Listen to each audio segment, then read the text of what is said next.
Hello and welcome to this week's episode of Sunflower Sutras. I'm your host, Tara. I would like to start things off with a reading of Emily Dickinson's My Life Had Stood a Loaded Gun. My life had stood a loaded gun in corners till a day. The owner passed, identified, and carried me away. And now we roam the sovereign woods, and now we hunt the doe. And every time I speak for him, the mountains straight reply. And do I smile such cordial light upon the valley glow? It is as a Vesuvian face had let its pleasures through. And when at night, our good day done, I guard my master's head, 'tis better than the eider duck's deep pillow to have shared. To foe of his I'm deadly foe, none stir the second time, on whom I lay my yellow eye or an empathetic thumb. Though I than he may longer live, he longer must than I. For I have but the art to kill, without the power to die.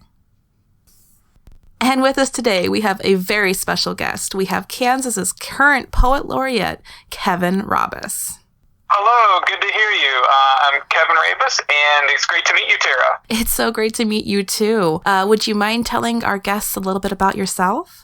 Right now, I serve in the role of a Poet Laureate of Kansas from May 1st, 2017 to May 1st, 2019. So I've got about 3 months left working as a Poet Laureate of Kansas. I have about 10 books out, mostly poetry, and I'm a jazz drummer and aficionado. See, that's exciting. I would love to talk a little bit about that because, Excellent. Number one, I love jazz music. And number two, I especially love the fusion of poetry and jazz. They're just so perfect together. So What did you start off with? Was it poetry first or jazz music first?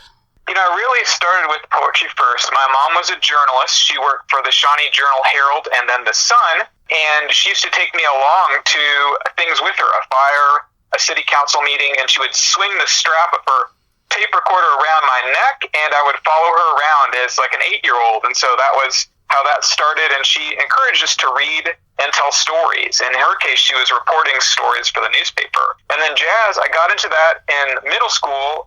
Jazz saxophonist Doug Talley came to our school after school and said, hey, if you all want to learn a little bit about jazz, I'll do that for free. And he would play something on his saxophone and say, play it back on trumpet, flute, drums too. And so we would learn a little bit about improvisation and listening.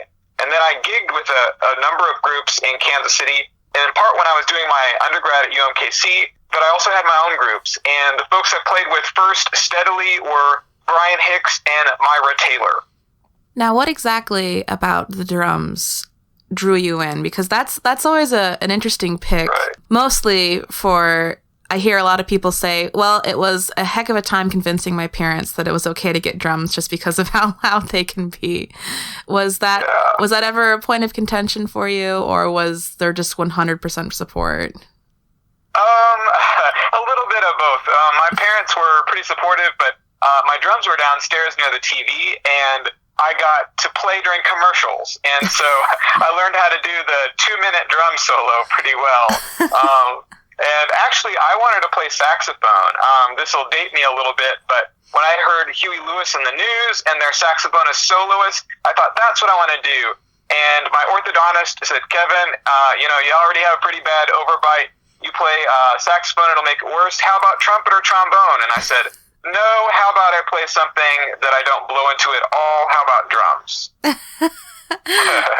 I mean, that's sound logic to me. That's how it turned out. So how has fusing drums specifically been with your poetry? Because, most of the times when I see people who try to have musical accompaniments with their poetry, it's either focusing on having background music from other musicians, or if they do like to accompany their own music, it's something a little bit less cumbersome, like a guitar. Yeah. When I was starting, I was really pretty much into the beats, and so they fused jazz music and poetry really well. the usual suspects, the Mary Baraka, Jack Kerouac, Allen Ginsberg, Ann Waldman, and then later on folks like Beth Lissick and Joy Harjo, and even closer, Saul Williams. And so I really was enamored with that idea of fusing music and poetry, especially jazz, and the thing I could play was drums. And so if you Google me on the internet, you can find me playing drums and saying poems at the same time, often with a bass player or a band. And so I really love that sort of thing.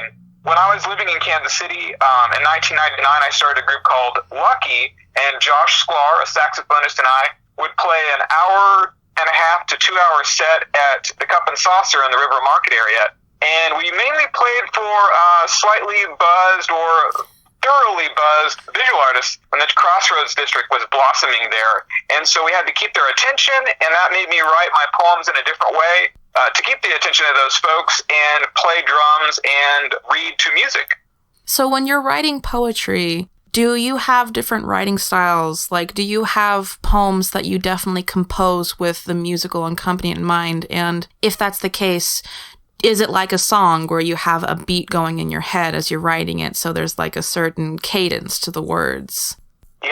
In conservatory, they taught us to listen to a song over and over and over. And so, to the annoyance of my family, I'll do that.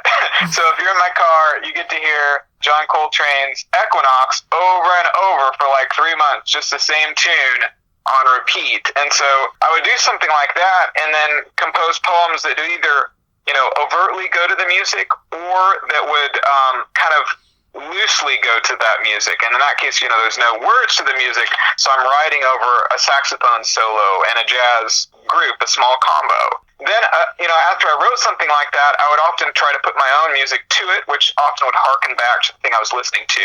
But since about 1999, pretty much everything I write, you can put to music. Now, some of the things you have to string together since they're small or short poems to make it work. But I'm always thinking of sound, things like assonance, repeated vowel sounds, alliteration, sonic elements of all sorts. See, this is fascinating to me because I've noticed that whether it's intentional or not, a lot of the poets that I've come across, you can really categorize them into one of two places. They're either writers first or performers first. And when a poet like yourself obviously combines both of them like this, it's kind of hard to say which one trumps the other. Right. And, it's difficult because, to keep my job at the university, I have to write poems for the page, and I like doing that. But while I'm doing that, I sneakily in the back of my mind say, how can we put this to music if we wanted to, and how can I write it so folks can enjoy it on stage? One of the neat things about poetry right now is that we kind of have a resurgence of poets speaking their poems. Folks like Kate Tempest are great at that. And so I'm not quite as hip as she is, but I draw inspiration from her and think, though I can't memorize my stuff very well, I try to get it so close to memorization and so close to rhythmic cadence that if I have the time, I do it. And I have a few of my poems memorized, but that's just because I've said them so many times in a row.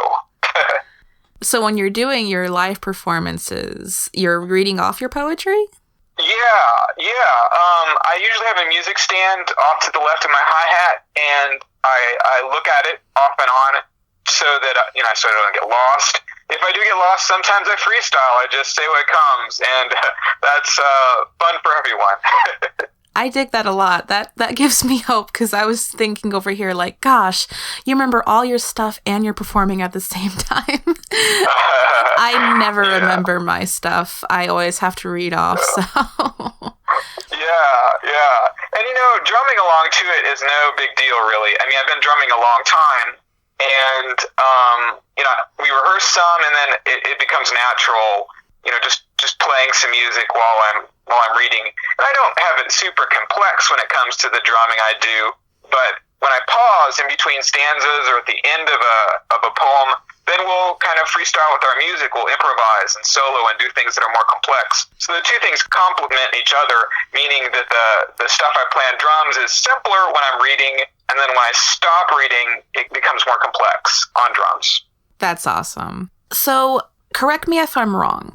right now, is there only one CD of your reading poetry with your jazz instrumentals? The Last Road Trip?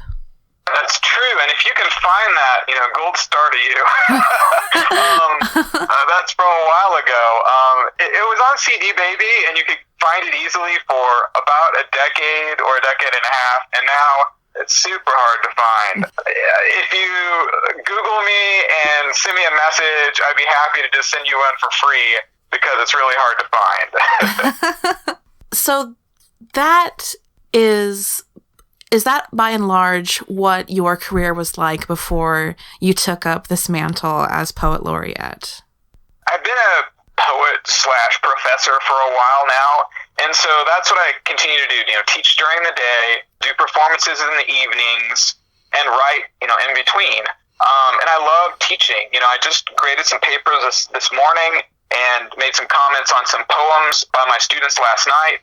And I love doing that. It's not a piece of cake doing the balance, but I love it. And my favorite thing of all the things I do, and I do other things too, is to go out and say poems, to speak them with music, and talk about poetry as Poet Laureate.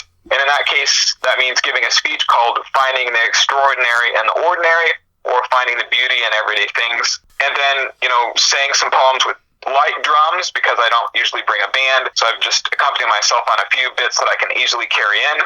And then doing a Q&A with folks about what's happening in contemporary poetry, how did I come to write the things I did, and then how can you do that too? So when you're teaching your classes, would you consider yourself to be a traditional professor when it comes to what one would assume of an English professor? I kind of go with the spirit a little bit more than probably others do. I mean, I really plan out my days, and I even print on the syllabus what we're going to do each day. But if something comes up that could really help us, we shift gears. And I actually put a lot of options on each day's schedule. And then I do some things you probably wouldn't find in everybody's poetry class, like I'll bring in my brushes and play behind people, and we'll do a blues poem exercise. And so probably not everybody has somebody playing brushes behind them as they read their quick poem. So there's stuff like that. And we do some listening to music too, to study how to write to it and study how to draw from it. And so there is that. I'd love to teach a beats and poetry class, a class about the beats like Baraka, Kerouac, Ginsberg, etc. And I try to use things that are around us. Like I see there's a film coming out about Buddy Bolden. I think it's called Bolden or Buddy, I can't remember which. And Wynton Marsalis composed the music for it and plays the music in it. And when that comes out, we'll watch some of it in class, because Bolden was really the first jazz musician in many ways. And so that ties into my interests and the things I can teach about. There's a really cool book about Buddy Bolden too, that's part imagined, part based on the facts, called Coming Through Slaughter by Michael Ondaatje, who also wrote The English Patient. People have probably seen that movie. And it talks about parts of Bolden's life that we don't know about. Like, for instance, there are no recordings of Buddy Bolden, so nobody knows exactly what he sounds like, except those who hung out with him. And folks like Louis Armstrong bring that tradition forward, but it's really sad that the first in jazz isn't captured on wax, on disc, on tape, on whatever. I'm enjoying just how much you're kind of geeking out about jazz. It's such I really love jazz music, so it's just fun to hear this kind of stuff. Neat. Have you had any difficulty kind of incorporating this into being the Kansas Poet Laureate? Like, have people been accepting of you as being this fusion type artist? In many ways I kind of ran on that idea that I would bring music and poetry together. And during my first year, I did more performances where I would read some of my poems aloud with musical accompaniment in a number of different ways with lots of different players. And then I would play behind either just me or a group behind young poets. And so they got to try out the things I really like to do. A lot of that we did at Ellen Plum City Bookstore in Emporia, where I hosted an open mic for about 2 1/3 years. It just ended in December. We did First Fridays. And so during that, I often played drums, I read poetry, or both once a month, and accompanied others. So I kind of brought others into the fold. Also, I've had a lot of poetry groups where I played music behind young poets. And with my Finding the Extraordinary in the Ordinary bit, I always do 3 songs where I'm playing drums and reading at the same time. So I really appreciate those 2 things complementing each other, music and poetry. In my case, jazz and contemporary poetry. So I try to get people into that, and it's super fun when you see it. Usually the people who come out to see me in libraries and such across Kansas say their favorite thing was the music and poetry put together. It's something unique, and it's energetic. I mean, you can't fall asleep during it. So I've never gone out to Emporia. I'm obviously in Topeka.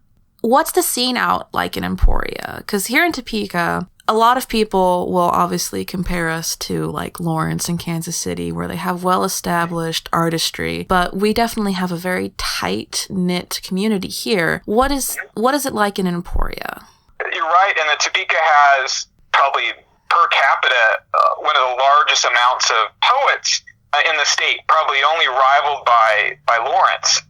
And you're only 50 miles from us, so you're less than an hour from Emporia. But we do have an established literary scene here too, more so in the last 10 or 15 years. One way is that poets and writers get together at Mulready's Pub in our town Mondays after work. So from about 5 p.m. to 10 p.m., there are a bunch of poets and writers that hang out, as many as 15 or so at a time. And that group used to hang out at a coffee shop in town, but then they outgrew it and moved on to Mulready's.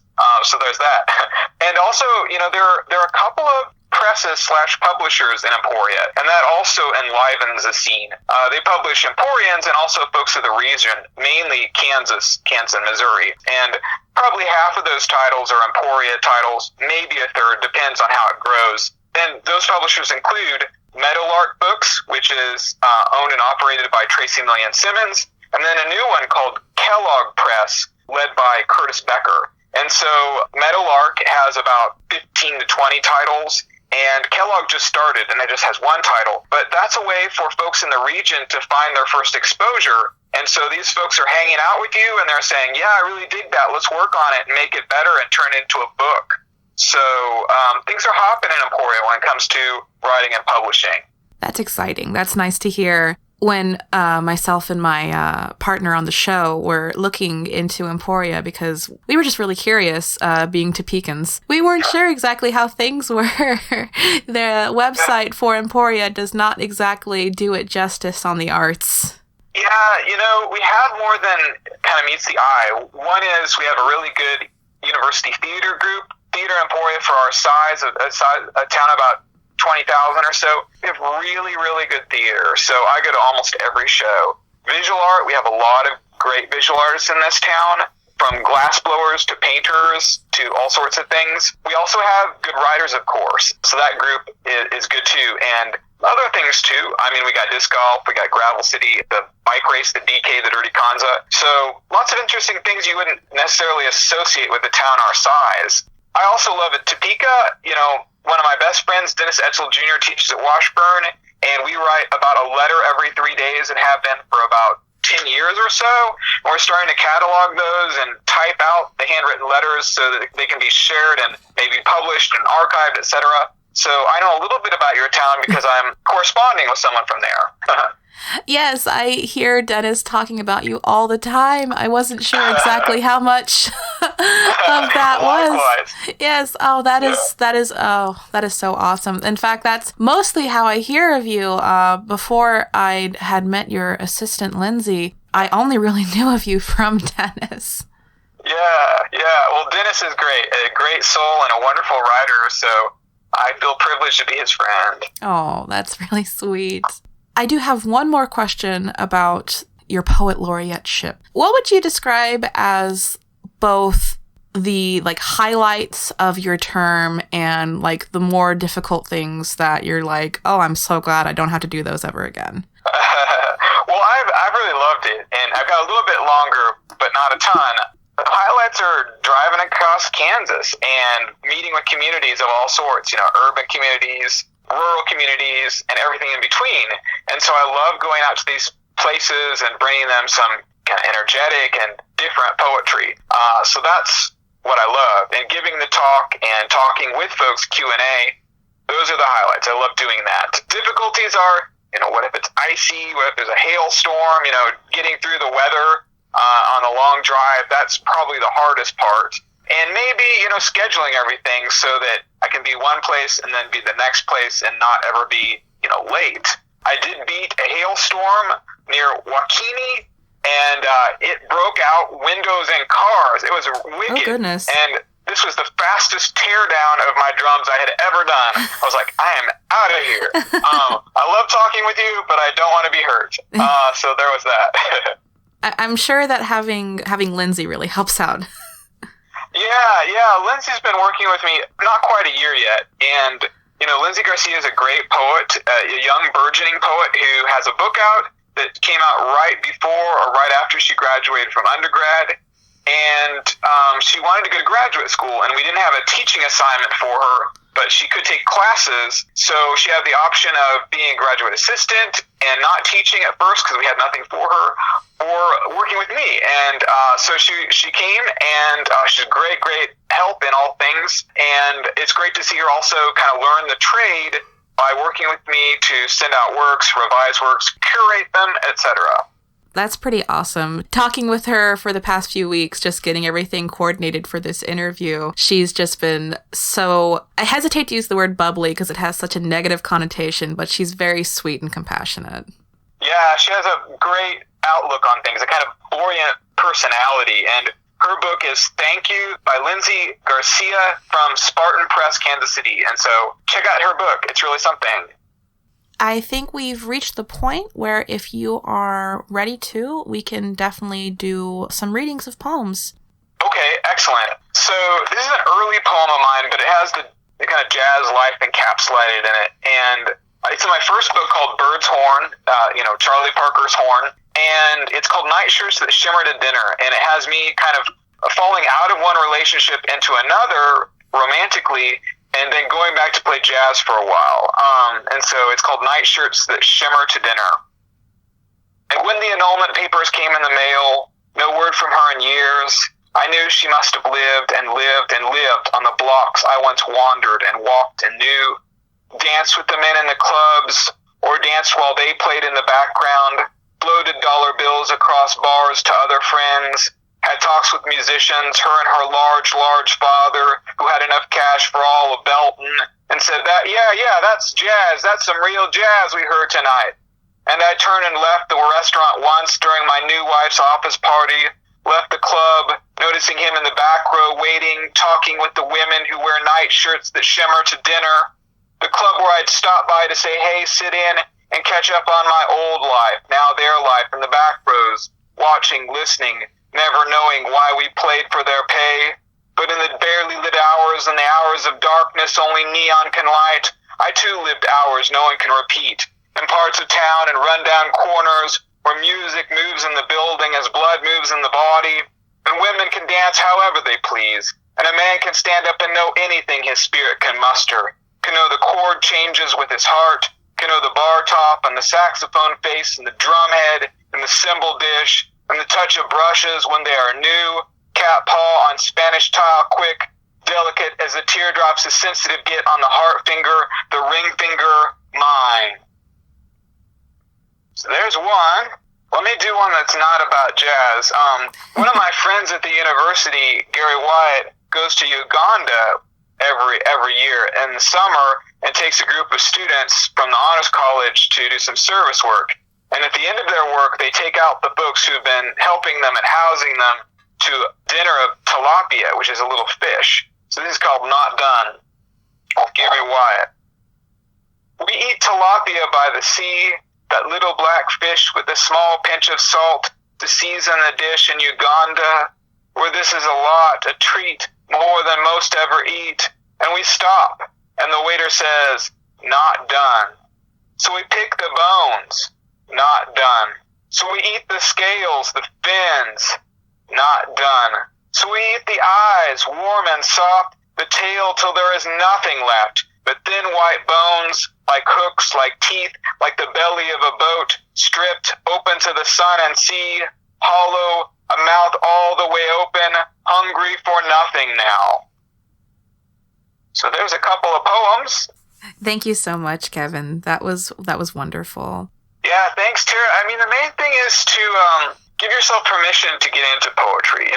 Read some poems by folks that are contemporary, people that are living and writing now and are writing about things you might be interested in. I have a number of poets that I really dig that are living or recently living that I would encourage anybody to check out. And I'm just going to say ones that are not in our region so we don't leave anybody out that's in Kansas. I like Kim Adonisio, Tim Siebels, the late, great Thomas Lux, Amy Nuzuhuk Amato, who wrote Lucky Fish. That's probably enough for now. Thank you for the reading recommendations, Kevin. That's wonderful. My pleasure. I always need more people to look up, so thank you very much. Excellent. And thank you Me so much. Too. My pleasure. Thank you so much for being on our show. We are very grateful to you. Me too. It was grateful and an honor to talk with you. Thanks for giving me time. And now for our listener submission. This week's submissions are brought to us by Topekan native Anna Ciummo. Anna is an English student at Washburn University. Her poetry collection, Dream Flowers, was the 2016 winner of the Dory Renee Hogan Poetry Contest. Pink Wheat. Even if pressure is lifted from the middle sea, the note will still linger out here, blasting from the steering wheel and deep into the bones, the toes. Scarecrows are rising once again, striking at the feathered sky and soiling the sun with their strained smiles. Legend has it that they evolved from gingham to silk in a matter of hours. Is this really running away? Ahead, a man has pulled over to photograph a halted locomotive. He clutches the camera and his heathered sweater closer.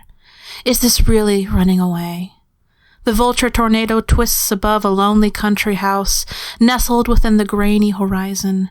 The ground bows as you take each step. The pressure comes again, and the blast is stifled. You vanish into the strawberry field, forever. September. After you.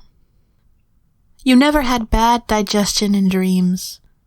Mine only a scribbling, ceramic, black and beige, chrome of moments. A lopsided deviant for just one night. Another, the paper curtains, embellishing the window to Eden. A woman looks to her palette again. Who are you next? Journalists' questions.